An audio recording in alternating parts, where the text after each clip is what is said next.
It is a category of services which faces barriers because they are also regulated by the professional bodies. But professional services have grown very significantly over last 20-25 years. I'm talking about international trade in professional services. It is a part of our overall business services category, and it is growing very fast.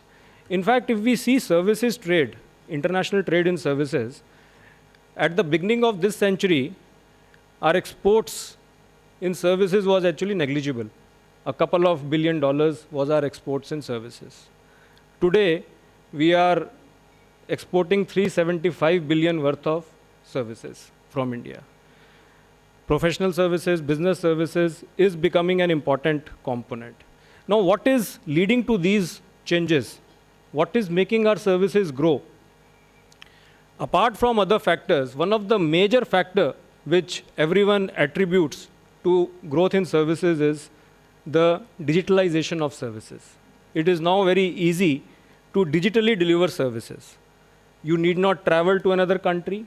You can sit in your country and you can deliver services sitting in one country to another country. So in some ways, digitalization, growth of technology has actually resulted in the whole world becoming a marketplace. So today for professionals, one should not only look at my domestic market, my district or my city. One should look at the whole world because it is not very difficult to provide services through digital channels. So what are the trends which are affecting? So I presume the digitalization momentum will go on. It will further increase in years to come.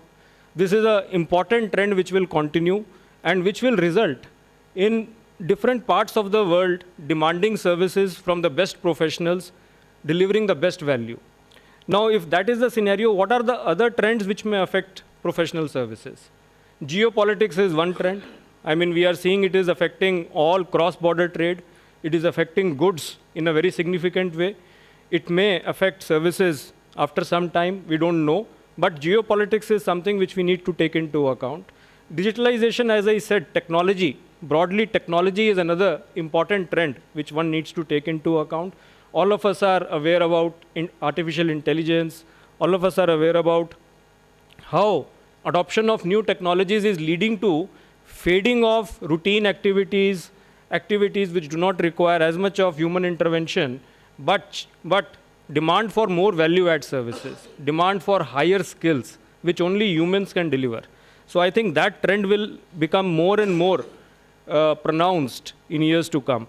The third important trend which I would like to consider is the sustainability, climate change, environment. This is the third trend which is affecting global trade. It is affecting trade in services as well. So these are the three trends which I would like to place before you.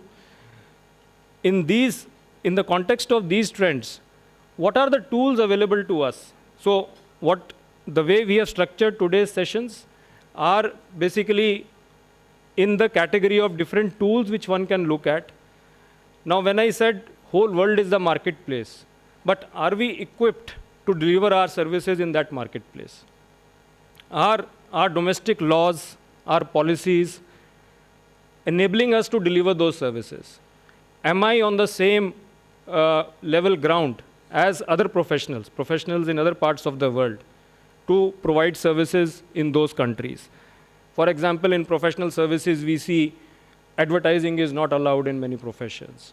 We see soliciting of business is not allowed in many professions. The legal forms are restricted in many professions. So are our laws updated and in sync with the best practices in the world? Can multiple professionals come together and provide services? This is another trend, the requirement of interdisciplinary services. World is going to get more and more complex. So first thing which we would like to deliberate upon is, are our domestic frameworks, our laws, our regulations equipping us to provide those services to the world? The second most important part is, are we oriented in that direction? Are we reaching out to other markets? Are we connecting with our professionals who are providing services in different parts of the world? Prasanna Kumar ji mentioned that we are considered as very dependable. People look for Indian professionals, but how much are our professional bodies in touch with those professionals? What kind of networks do we have? What kind of presence do we have in form of chapters of our professionals in other countries? How much of advocacy are we doing with other professional bodies? Are we in regular touch with them? Are we in kind of sync with them? So that is another element which we would like to deliberate upon. The third important tool is, you are aware, we are signing large number of trade agreements. Trade agreements is nothing but integrating with another country, integrating your market with another country, integrating your regulations with another country.